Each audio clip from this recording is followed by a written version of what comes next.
Hello, again. I have a new setup. Well, I mean, it's new to me. It's new to this whole filming thing. It's a bit, you have to promise not to laugh if I'm gonna show you, okay? So what happens is, the audio sucks. I know it sucks. It has sucked for the past couple of videos. The recording device that I use is literally just my iPhone, and it records at such a low level. I have to bring it up, and then it sounds like garbage. It bothers me too. It bothers me more than it bothers you. So I decided to make a little sound box for it to try and cancel out some of the background noise. I also repurposed a TV that has been just hanging out in my room for a while because I decided I wanted to put a little more effort into this video, and I actually have a fully written script or like an outline of ideas. And my little sound box, I actually made it out of the cardboard box that my bass amp came in and upholstery foam that was for a project that I never finished. So we're recycling. I'm a recycling king. We like to recycle here. Onto the video. What if you were in a new wave band that was just getting off the ground, but you wanted to be green? Well, Stewart Copeland, the drummer of The Police, actually faced this exact dilemma. For those of you that don't know me, my name is Adam Anthrax. I'm a drag king, and I've actually just sort of recently stumbled into an obsession with The Police, the band.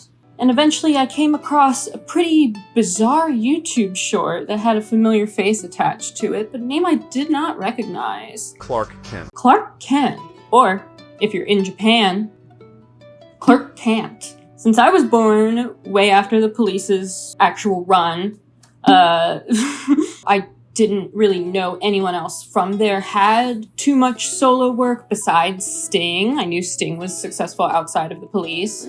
Copeland's Klark Kent album actually predates Sting's solo work by a handful of years. So I was pretty fascinated by the history and the visuals along with it. So why don't you join me and we'll turn it into a little drag look. We'll take a walk through who Klark Kent is. Klark Kent was the pseudonym that Copeland used when he had songs that he wanted The Police to do, but couldn't get the other members to agree. Like the specific example I saw was that he wrote Don't Care, which was the single that was released before the EP, and Sting didn't really want to sing on it. Copeland struck out on his own and decided to record it and release it under a pseudonym so that it didn't interfere with The Police's early work. By the time the actual EP came out after the single, that was 1980, and by then The Police had released Zenyatta Mandata. The Police were way far ahead of where they had been, so the album didn't get all too much attention. He actually released a deluxe version of the album,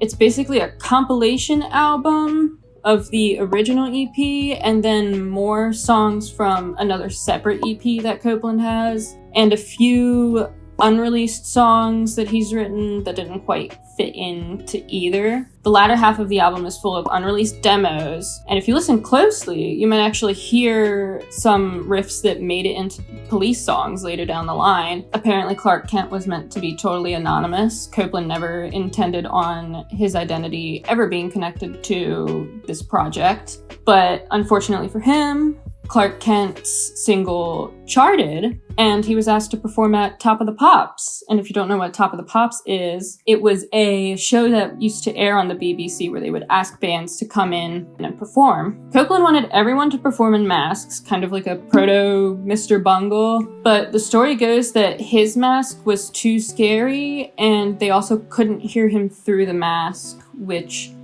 is a little bit strange to me because every clip I've seen from Top of the Pops has someone lip syncing. Klark Kent is included in this. He misses a couple words, he whiffs some of the cues, and you can tell everyone in his backing band is miming. In fact, the only time I haven't seen lip-synced vocals was when Nirvana went on Top of the Pops, and we all know how that went, right? Kill your friend. So we get this look in 1978. It was at this point that people found out it was Copeland, despite the face full of makeup, because he does have a bit of an, unfortunately, distinct face. Someone in an interview I read called him an eloquent horse, and I was a little bit nicer than that. I think he looks like a moai head. If you look at it closely, you can see that it actually looks like a diamond of green paint, and there might be a bit of silver around his temples, but we never get a full-on face shot to totally confirm that. But there are plenty of overhead shots where you can see his roots, which is really fun. Honestly, I'd love to hear a little bit more about this look in particular. I know it was like a spur of the moment thing, but it's just like a face full of green paint. So I'm assuming he did it himself. But you know, I'm a little bit curious. It's like, you know, it's like the one time he's had a super strong visual. The police weren't super big on like the costumes or theatrics or anything like that, which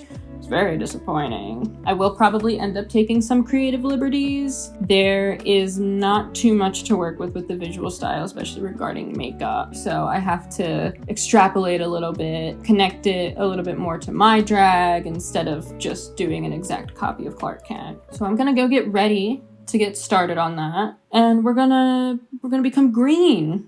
Isn't that fun? We're gonna be green. Hopefully it'll turn out right. Right? I'll be right back. Apparently leaving a video on the back burner for 2 months while you do summer classes and get your wisdom teeth removed leaves space for things to happen, which is not very fair in my opinion, but whatever. There's new media in the Klark Kent canon. That's right. I filmed this video originally back in mid-June. It is now mid-August as of recording this edit, and there are now several AI-generated videos of Klark Kent uploaded by Stewart Copeland himself. However you want to view it, however you want to take that, it has his endorsement on it. I'm not here to soapbox about AI. I've done my own research on it. I have my own feelings on it. You can seek and find these videos on your own. I'm here to play the clown and be the fool, if you will.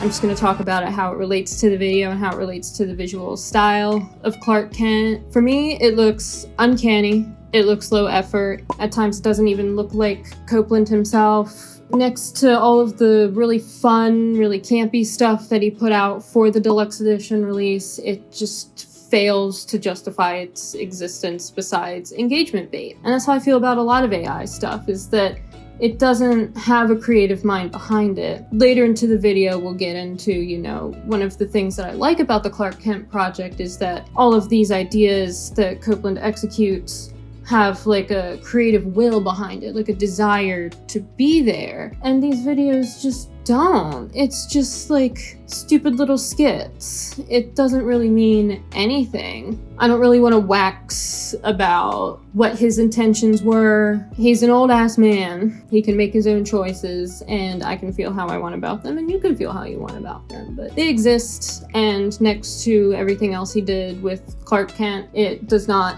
impress, it does not astound, it just looks sloppy, unbecoming, and frankly, gauche. 50 people will see this video if I'm lucky. I just felt it would be a bit disingenuous to leave out any mention of the AI content from this video. I did see it. It just did not exist when I filmed the video. It's just so uninspired and boring. My final verdict, get grandpa off his damn phone. He doesn't need to be doing all that. Now back to me, when I had 4 more teeth in my mouth. So what always kind of concerned me about this look going in is that he is green. I have white foundation. I don't have green. I'm not gonna buy green just for one look. I do have this little Kryolan palette here. I have a couple of greens to work with, so hopefully that'll be enough. And something else that irritates me is that he does his neck, which I never do.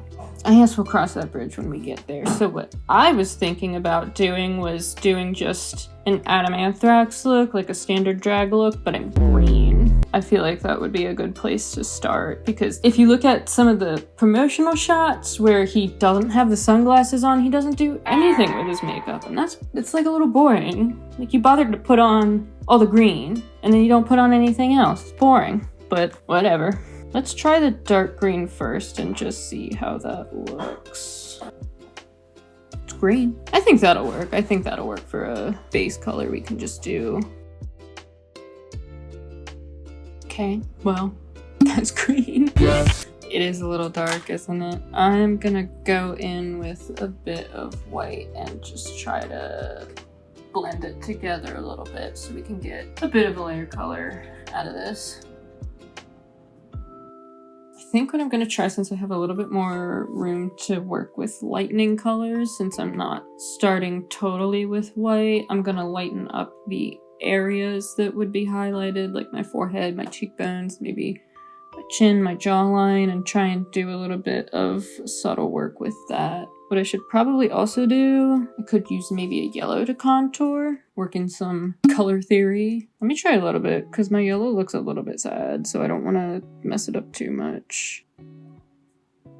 Works a bit, brings like a bit more definition into the face, because I never really do highlights. That's not possible when you're working with white, which is why you focus on the more graphic aspects of the makeup instead of the more subtle ones. I'm gonna do my eyebrows next. He really just kind of puts the makeup over his eyebrows. So, freaking men, like, have a little bit more fun with it, dude. So maybe I can just try and do some dark green eyebrows. It's so annoying to make corrections because now I've blended this color and it's like 5 different colors and nothing is blending together right. I think that's about as good as it's gonna get regarding my eyebrows. I'm going to set all of this. Anyway, I'm gonna move on to contour now. Let me try and contour with blue, like a dark blue, just so we can utilize the fact that I'm actually wearing a foundation color this time. After looking at that, I think I might go through with a little bit of black just over top of that to make it stand out, just like a little tiny bit of black. I want to know why he chose to be green. It's not a very flattering color. Okay. I mean, does it look like me? Does it look like Adam yet? No. We're getting there. We're getting there. Next, I want to incorporate some of that silver idea and do just kind of some patterns on the face. I don't have anything right now that's screaming out at me a certain pattern to do, so I'll try and figure something out.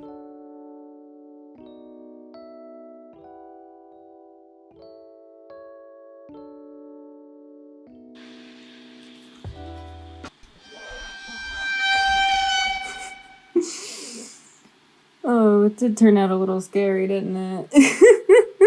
That's fine. Being green is scary. Okay. I'm gonna go over all of that with a bit of shimmer eyeshadow just to set it a little bit. Wow! I have a liquid shimmer eyeshadow that I just got in white, and we can use that to top up the silver markings. For the eyes, I'm not going to overthink it too much because I feel like I'm overthinking a lot about this look. So I'm just going to do a basic eye. We're going to do a light color in the corners, probably just green on the lid, and then just do a little bit of a dark color on the outside just to reshape the eye a little bit. And we'll go in with the darker color on the crease. Have a little thing of glitter, or actually I have some glitter here. I'll just do that. Just put some glitter over top of the lid. Just a little bit of glitter makes everything better, right? We're gonna move on to eyeliner. Again, he keeps his eyes super simple in that he does not do anything. I am going to take the liberty of doing my own eyeliner. I need some big eyeliner. I kind of swung for the fences with this look, so I need some big eyeliner. Okay. Okay, we're getting there. Alright, It's a pretty stock standard Anthrax eyeliner. And then I was a bit conflicted because in the performance he did do his lips silver. I mean, we could try it out because there's silver in other parts of the makeup too, so it won't stand out too badly. The issue is I don't have a silver lipstick. I don't think I even really have lipsticks that aren't black. So I'm gonna try this liquid eyeshadow, and if it turns out awful, then I can take it off and put on a black lip instead.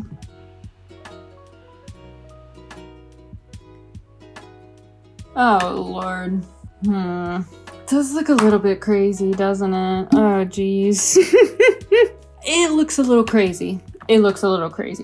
But I'm going to trust in this a little bit. I'm going to put some trust into this look coming together once I put on everything and all the accessories and stuff that I have. It does kind of elevate it from, like, goblin to space alien. This, I guess, is finished. Well, hold on. And I do this every damn time, or almost every damn time. I forget to put mascara on, and I got green shit all over my lashes, so you're gonna definitely see them. Okay, now, we're done. For real this time. I do look a little crazy. I'm not doing my neck. Fuck that. No thanks. But I do have a bit of an outfit planned. I have some accessories too, so we'll put that on. I will go change outfits, put on the rest of the look, and see you in a second. Don't care if you really wanna hang around. Don't care, 'cause I am the neatest thing in town. Don't care. What did he say in the video? Mr. Copeland, I'm reaching out to you on behalf of your car's extended warranty. Something like that, right? I did cave on the white lips. I'm sorry. I don't know. It didn't look right to me. It needed a little bit more anthrax in it. Is this Klark Kent? I mean, I have to wear the sunglasses. I guess I should commit, right? It does look more Klark Kent. We'll end with a couple of thoughts that I had about the album. It is so unfortunate that Copeland is most famous for being in a very popular band with a very, very good songwriter. You can tell there's a lot of ideas on here, a lot of ideas that he, someone wanted to follow through with these ideas. He wasn't just doing this just to do it and be like, oh, I need a change. I have to do something on my own. There's solid ideas here. It's the voice and the lyrics, and unfortunately, sorry, I can't see.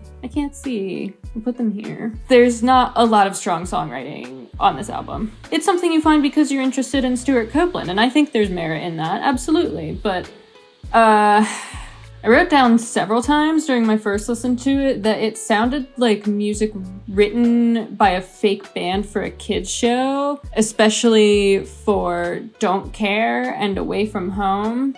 It's just so like canned and corny, and there's nothing to like chew on with these lyrics. What you see is what you get, and sometimes that's fine.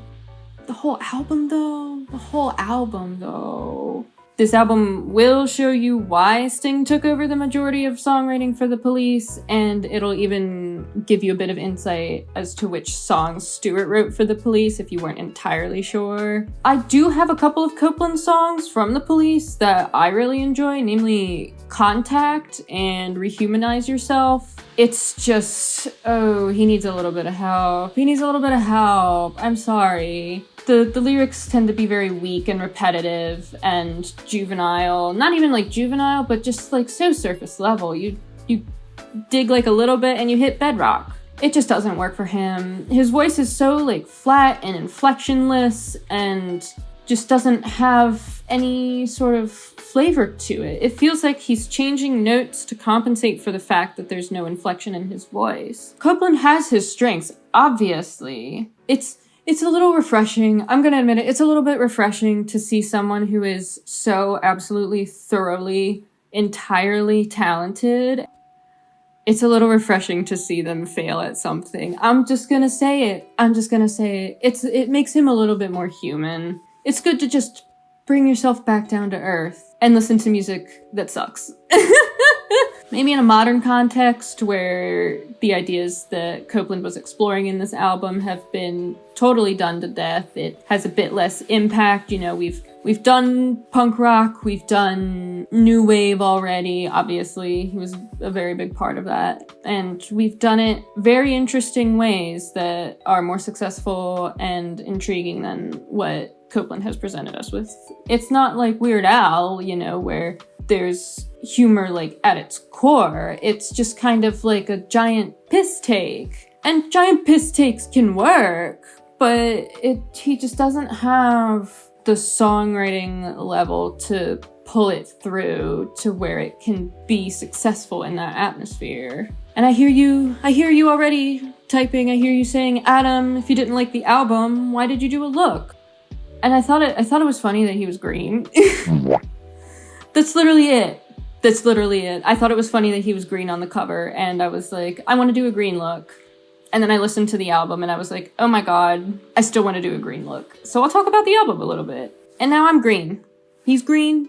Now I'm green. And it's a good bit. It's funny. And now I know what it's like to be green. And I think there's merit in that. I think there's merit in being green. I do have standouts. I have two specifically. Rich in a Ditch was fun. It was almost like a proto-ska, like I could see myself, you know, skanking a little bit to it. And I also enjoyed Grand Delinquent, which I think is a fantastic instrumental track. I do think that part of its success on the album is because Copeland did not put any words or lyrics in it. That's just how it is. If you're looking for a Copeland side project with a bit more meat to it, actually, hold on. Mr. Oysterhead. I got this CD a couple months ago. It's Les Claypool from Primus, Trey Anastasio from Fish, and Stewart Copeland from The Police. I missed my hat.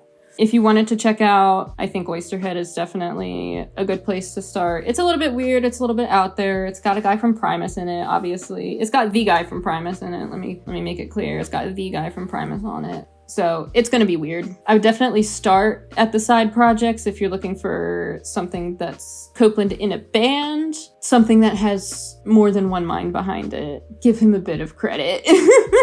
He does great work. He does great work most of the time. But I don't know what happened here. I do know what happened. He doesn't know how to write. But overall, I don't regret listening to it. I think it's good to extend yourself a little bit past your comfort zone. That's why I'm green right now, okay? But I can't say with my whole chest that it's a good listen and recommend it because there's just too much that I don't care for. In all seriousness, they can't all be winners. He's won prestigious awards for the soundtracks that he's created, and he totally deserves them. He just does not know lyricism. And that's okay. It shows that songwriting is really just a craft all of its own. Copeland is super active on YouTube, actually, also. I think he started his channel in 2011, which is kind of crazy. If you wanted to check that out, it's fun. I think that offers a bit more of a direct look behind the scenes than listening to Klark Kent does.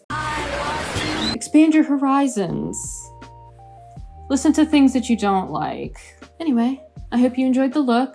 I hope you enjoyed the reaction to Mr. Klark Kent's music. And I hope you have a fantastic day and a fantastic life. Bye-bye.